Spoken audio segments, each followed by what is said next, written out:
Hi, our topic is about the disadvantage present in education. Disadvantage in education poses a major threat to New Zealand society today. We can see through simply the presentation of schools nowadays that students are not gaining an equal opportunity in their education. There are three main points when talking about disadvantage in the education system. These are the social effects, the economic effects, and the influence of the national standards. All three of these factors heavily influence the disadvantage prevalent in New Zealand's education system. Firstly, looking at social effects, the role of family and social relationships plays a very important part in a student's development, not just emotionally and psychologically, but also academically.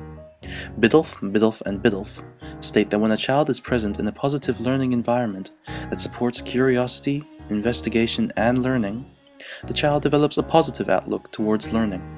Conversely, when the child is subject to neglect, a lack of interest, or even exposed to a parent's distaste towards learning, the child develops a negative outlook. Hence, the family strongly determines how a child views not just the importance of learning, but the influence of learning on themselves. Another part of the issue of social effects is obviously the economic status of the family.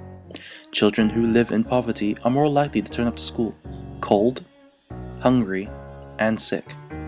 This is because, economically, the parents cannot properly support the well-being of their child, whether it be through a warm shelter during winter or proper nutrition.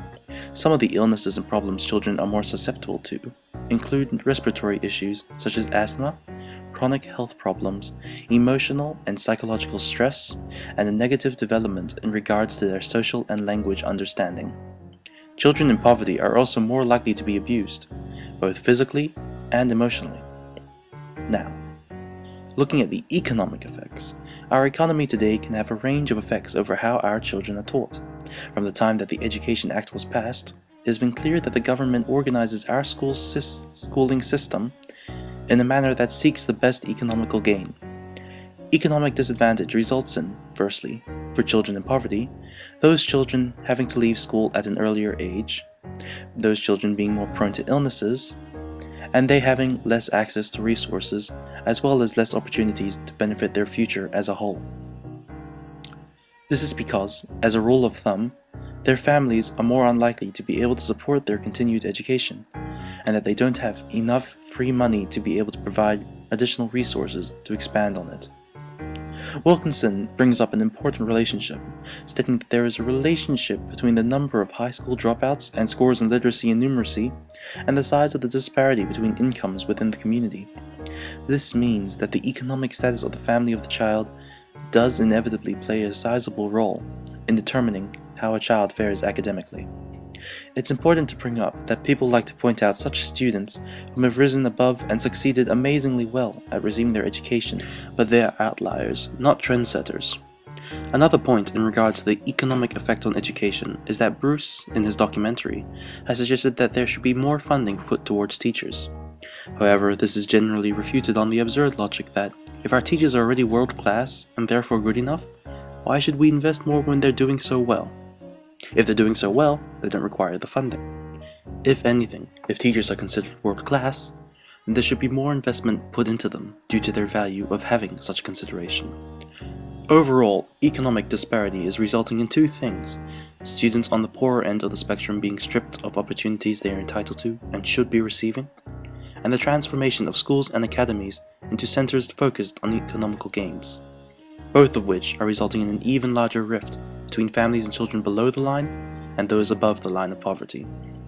Now, looking at the influence of the national standards, they have resulted in a system that encourages competition among schools, prompted labeling of schools and students, and even poorly implements so-called standardized data that is publicly released. Firstly, the national standards come with a grading for the performance of a student in relation to them. This comes at 4 levels: above, at, below, and well below. The template for grading this, however, while provided, is not enforced by the ministry.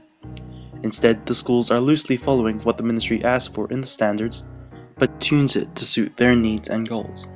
The data from these is then sent back to the ministry, whom publicly publish the data. As such, any data used to rank or understand the student demographic and how it is split between the levels is an unfair representation. because the data used isn't all following the same factors. Secondly, national standards only measure the success level of a student in relation to their age or time spent in school, and not in their growth.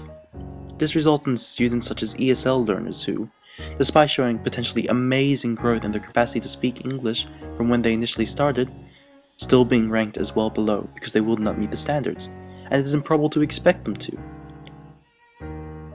Nonetheless, they are still labeled as well below students because of the standards. In conclusion, all three of these factors heavily contribute to the disadvantaging of portions of students within the academic system, and only further continues to get worse. However, with world-class teachers and children that are motivated to learn, it is possible that with changes in policy and a serious insight into the economy and how our funding is used, our students will be leaving school with a chance at a prominent future.